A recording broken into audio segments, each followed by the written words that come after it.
I got to get a t-shirt that says, I enjoy talking with storytellers because they create incredible conversations. Arrow.net, ARROE.net. All right, let's do it. Let's play it forward. These are real people, real stories, the struggle to play it forward. Episode number 496 is with Grandmaster Dork Lord, Michael Johnston. I'm doing great. Thanks for having me. Absolutely. How's your wife doing? I've talked to her a couple of times. I mean, she's still creating? She's still writing? She's more than ever. She's a busy kiddo. What is that like to have two writers in the household? Because I tried to do that with my first marriage. It was like, this isn't working. Oh my God! Well, I've definitely been there, but no, it works pretty well. I think the pandemic has been a huge challenge because we're both working from home, and that has its own challenges. So there's a little less shop talk around the house because otherwise it would just be 24/7. Well, your new book, Confessions of a Dork Lord, Grave Danger. First of all, you're not afraid to say, hello, my name is Mike, I'm a dork. Yeah, I think so. I can definitely relate to Wick, who's my main character's sort of tortured existence. This is a guy who just can't get a break, basically. He's in magic school, but he's never cast a spell correctly.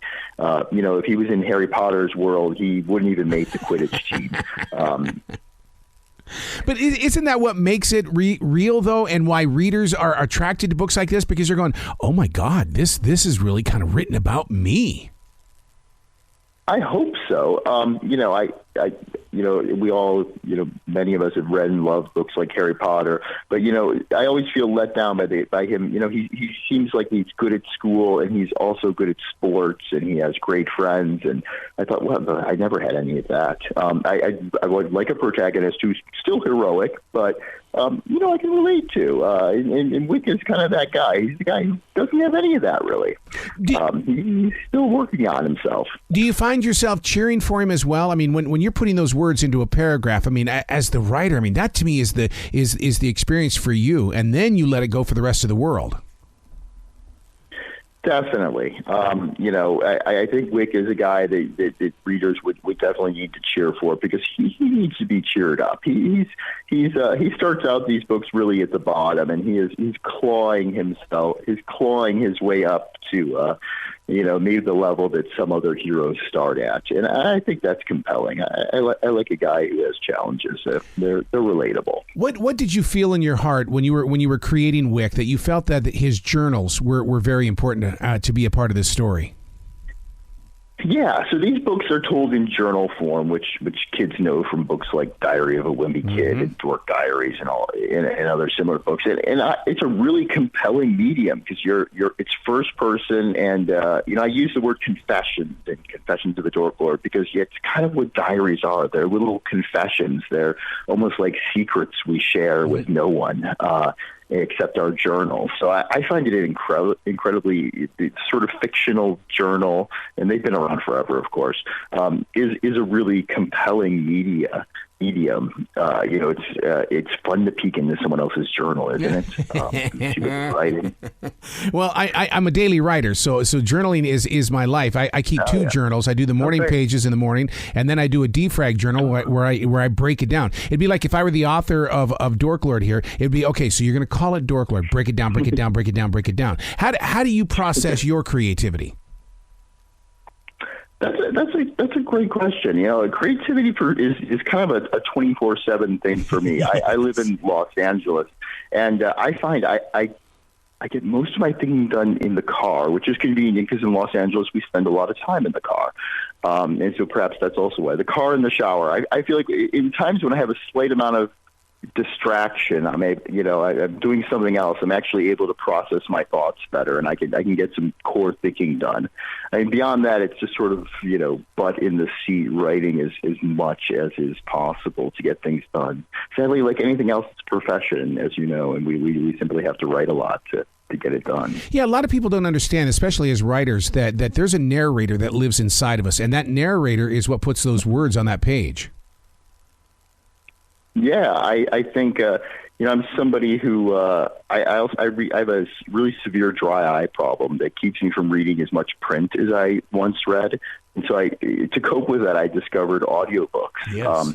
And it's become interesting because there are, some audiobooks are not great, but a great actor can really bring a whole new dimension to an audiobook. So, in a sense, like we hear people giving voice to these characters. And when I write books, sometimes I feel like I'm narrating my own audiobook. Like I've created an actor and I'm using his skills to act out my character. And, I can kind of hear that voice a little bit. Do you find yourself walking into the writing space and going, "Okay, Wick, come on, we got to get to work. Okay, show me what you got today, buddy."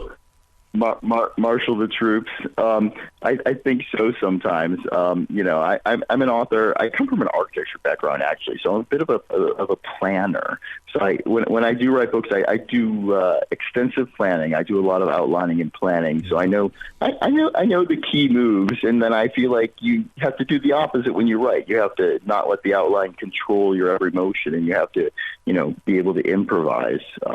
Which is something I think I understand, and for me, it gives myself structure, but also flexibility. The one thing I learned about architecture, and I did this in high school because I took drafting all the way up to drafting 3, was you've got to answer that question: why? Interesting. What do you mean by that? In other words, why did I put the window on this side of the building? Why is the front door here? Why? And so when you go into storytelling, you're constantly asking why. Yeah, exactly. Everything needs to make sense. When we make books, when we make characters, they have to be kind of organic. They're each a world unto themselves, and they have their own internal logics, and they have to make sense to the reader. And if they don't, the reader trips on it. They get confused. Why would he do that? Why would he say that? Why would that happen in this world? Everything has to feel natural and compelling, as if in this world this should happen. It's the only thing that would happen. I agree with that. And architecture has that quality too of composition, where all the elements are essentially in harmony. Everything makes sense with everything else, and has been plotted because of function, form, geometry, or structure. Sometimes architecture is a little more easy because we have some very concrete things. We have to put the plumbing somewhere, and so you can learn aesthetics, and structure has its own demands. We balance a lot more concerns. There's a little more flexibility in books. Oh yeah, because your stories have a foundation to them. Look at this foundation. The villains always get to do the fun stuff. I think you're the first person that's ever said that to me. Yeah. Interesting. I must confess, I have had a lifelong interest in the villains. They're sort of these perpetual underdogs, and often characters that aren't, maybe, especially in science fiction and fantasy, very brought to life in a way that's very full and interesting. And yet I've still found them compelling. They're the ultimate underdogs. They seem to always lose at the end. And so this book is about one of those. He's actually the son of a sort of Dark Lord, a sort of, fantasy villain. And I thought, I haven't really read that book. I'm sure it's out there. Somebody will tell me that there's probably another book that did the same thing. But I hadn't seen a lot of those, especially in this middle grade space. And so it's an interesting territory to explore. The modernism of writing is, I love the fact that you look at Wick as being an influencer. And I got to be honest with you, there are businesses all over this world that are searching for influencers. I love that you're handing that to the reader as well, where they can make a difference in their own world. Yeah, definitely. And Wick he's somebody who's he's struggling for. This is of course a fantasy book, so it takes place in something or like the Middle Ages, of course a fictional era. And but like a modern kid, Wick is looking for followers. Different kind of followers, not social media followers, but followers nonetheless. So he has some struggles that might be in common with the kids of today and the problems they encounter, even though he's coming from a really different world.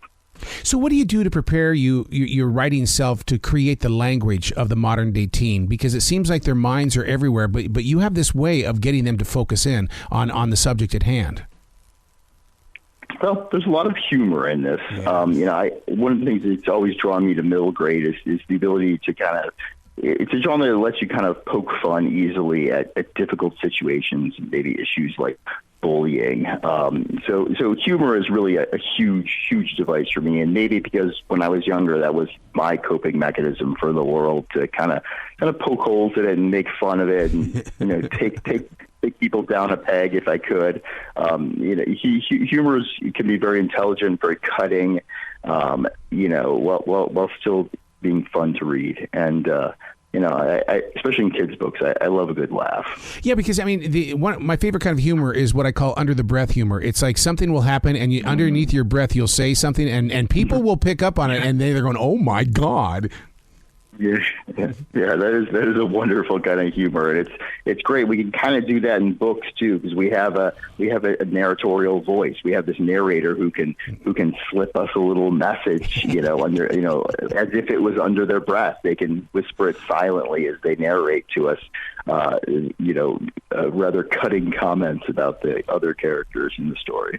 What is your favorite thing about writing? Is it the fact that you get to take yourself on the adventure first, or what is it that keeps you going back to that to that computer screen? I think so. For me, there's always been a real thrill to creating a thing.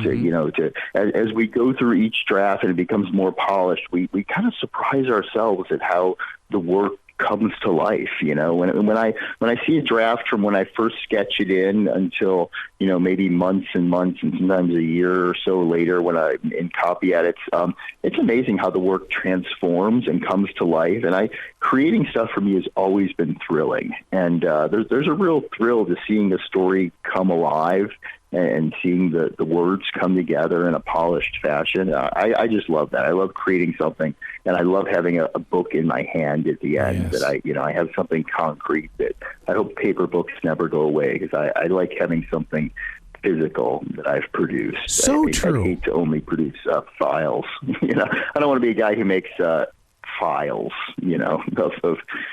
that people put on their computer. That is so true, because I'll tell you what, I think the one thing that I did not like about the lockdown was the fact that, we still did the conversations with the authors and stuff like that, but they would send me a PDF file. No, I want the book. I mean, I'm sitting here with your book in my hands right now. I'm feeling the texture of the paper. Right. I've got everything right here.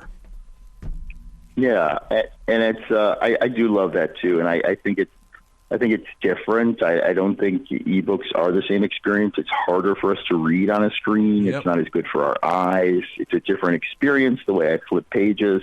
It's, people like to pretend that there's no difference, but the differences are maybe even enormous. Yeah.